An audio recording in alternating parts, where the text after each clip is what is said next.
Hello students, अभी हमने page number 9 तक अपना एक्सप्लेनेशन दिया था। आज हम अपना पेज नंबर 10 से अपना एक्सप्लेनेशन शुरू करते हैं। तो आप भी मेरे साथ रहिए, पढ़िएगा। मोती दिल में ऐंठ कर रह गया, गया आ पहुंचा और दोनों को पकड़ कर ले चला। कुशल हुई कि उसने इस वक्त मारपीट ना की, नहीं तो मोती भी पलट पड़ता। उसके तेवर देखकर गया और उसके सहायक समझ गए थे कि इस वक्त टाला जाना ही मसलहत है।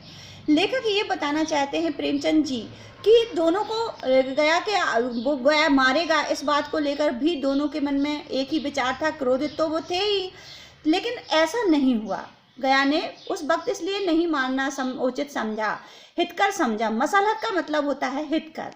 हितकर नहीं समझा क्योंकि वो जान समझ गया था, वो बैलों की मुख भाषा पढ़ सकता था, समझ रहा था कि अभी इनको मारेंगे तो ये उचित नहीं है, हितकर नहीं है, उसे ही उल्टी प्रॉब्लम में आ जाएगा वो, इसलिए उसने ऐसा नहीं किया। आज दोनों के सामने फिर वही सूखा, और वो जो बैल हैं वो अब घर पहुंच गए थे। आज दोनों के सामने फिर वही सूखा भूसा लाया गया।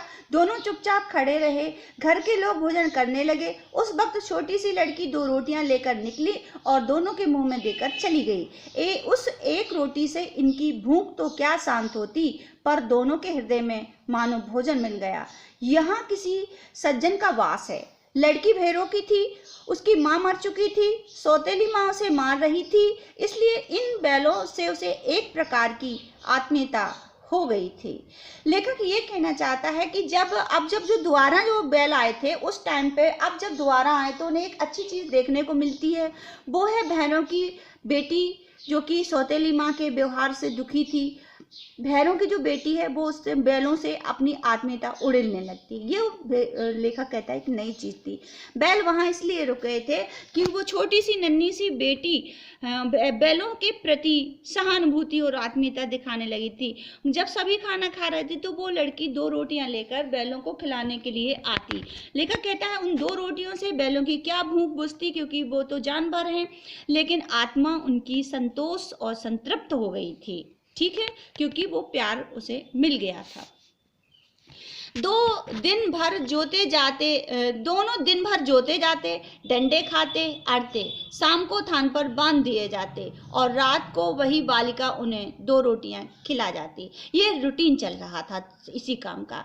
रोज दिन भर पिटते, काम करते और रात में वो जो बालिका उसे रोटी खिला देती थी। ठीक है, प्रेम के इस प्रसाद की यह बरकत थी कि दो गाल सूख कर भूसा खाकर भी दोनों दुर्बल न होते, मगर दोनों की आंखों में रोम रोम में विद्रोह भरा हुआ था। एक दिन मोती ने मूक भाषा में कहा, अब तो नहीं सहा जाता है हीरा, क्या करना चाहते हो? एक आध को सींग मारकर उठाकर फेंक दूंगा।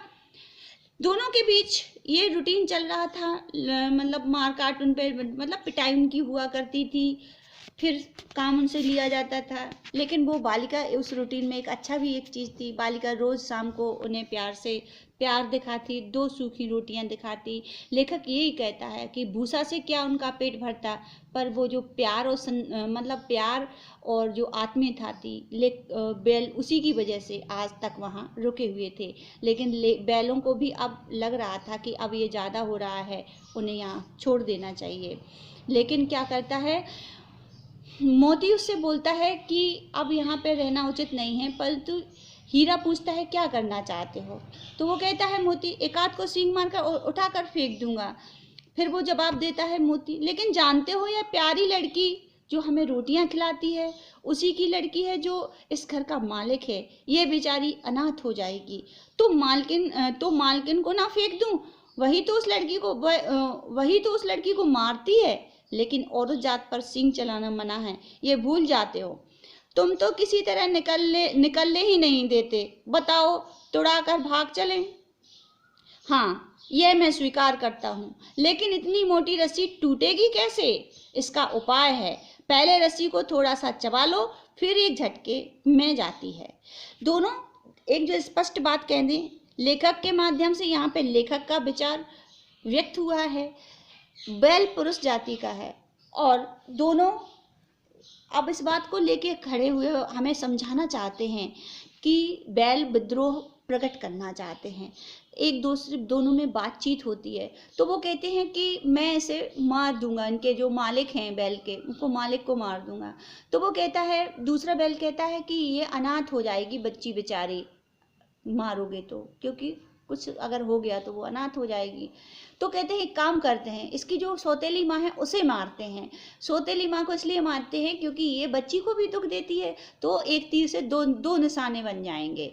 वो कहते हैं नहीं, गलत है। दूसरा बैल बोलता है नहीं, गलत बात है, क्योंकि औरत जात पर सींग चलाना अच्छा नहीं होता है। समझदार व्यक्ति औरतों को प्रताड़ित नहीं करता है। ये हमारे समाज की जो गलत परंपरा है उसके प्रति भी है, और एक समझदार व्यक्ति को क्या करना चाहिए ये भी राह दिखाता है। तो बैल एक सही तरह मतलब जीवन मतलब सही राह, सही चीज़ों को चुनते हैं, स्त्री के प्रति दया और सहानुभूति रखते हैं। तो वो यही कहना चाहता है, लेखक का भी यही मानना है कि पुरुष प्रधान समाज में स्त्रियों के प्रति अत्याचार हो रहा है, जो कि हमें नहीं करना चाहिए। ठीक है। रात को जब बालिका रोटियां खिलाकर चली गई तो दोनों रस्सियां चबाने लगे, पर मोटी रस्सी मुंह में ना आती थी। बेचारे बार बार जो लगा कर रह जाते थे। सहसा घर का द्वार खुला और वही लड़की निकली। ठीक है। आगे की जब कहानी बढ़ रही होती है तो उन लोगों ने जो रस्सियों को चबाकर तोड़ने का प्लान बनाया था वो कर ही रहे थे, लेकिन रात में वो जो बेटी, छोटी सी नन्ही सी लड़की थी जो बैलों के प्रति सहानुभूति रखती थी, वो बाहर आई और उसने क्या देखा, देखती है तो दोनों सिर झुकाकर उसे चाटने लगे। दोनों की पूंछें खड़ी हो गई। उसने उसके माथे सहलाए और बोली, खोल देती हूँ। ठीक है। तो कहने का तात्पर्य यह है कि लड़की उनके गिरावे खोल देती है, चुपके से भाग जाओ, नहीं तो यहाँ लोग मार डालेंगे। आज घर में सलाह हो रही थी कि कल इनकी नाकों में नाथ डाल दी जाए। लेखक कहता है उस बच्ची अपना स्नेह प्यार दिखाती है, बैलों की मूक भाषा को पहचान जाती है और गले के ग्राम उनको भागने में उनकी मदद करती है, खोल देती है। और वो बताती है, प्लान बताती है अपने परिवार का। वो कहती है अगर तुम यहाँ रहोगे तो तुम मर जाओगे, कल तुम्हारी नाक में नाथ डाल दी जाएगी। यानी कि जैसे औरतें लड़कियाँ अपनी नाक छिदाती हैं, वैसे ही बैलों के नाक में वो रस्सी डालने के लिए आर पार एक छेद किया जाता है और वो नाक से ऐसी ऊपर की तरफ जाती है, ऐसा बोला उसने। बस उसने वो गिराफ खोल दिया, पर दोनों चुपचाप खड़े रहे। मोती ने अपनी मूक भाषा में पूछा, आप चलते क्यों नहीं? हीरा ने कहा, चलें तो, लेकिन कल इस अनाथ पर आफत आएगी, सब इसी पर संदेह करेंगे। सहसा बालिका चिल्लाई, दोनों फूफा वाले बैल भागे जा रहे हैं, ओ दादा ओ दादा, दोनों बैल भागे जा रहे हैं, जल्दी दौड़ो। बच्चे ने बुद्धिमानी से काम लिया, अपने ऊपर भी बात नहीं आने दी, जो कि ये वो लोग खड़े खड़े सोच रहे थे वो खड़ा कि क्या किया जाए, कल इसके ऊपर भी बात आएगी। तो वो समझ लेती है कि हमें बचना कैसे है, तो वो चिल्लाने लगती है घर के सदस्यों के लिए कि पकड़ो पकड़ो, फूफा वाले बैल भागे जा रहे हैं। ठीक है। ये सब ऐसा होता है और बैल भाग जाते हैं यहाँ से।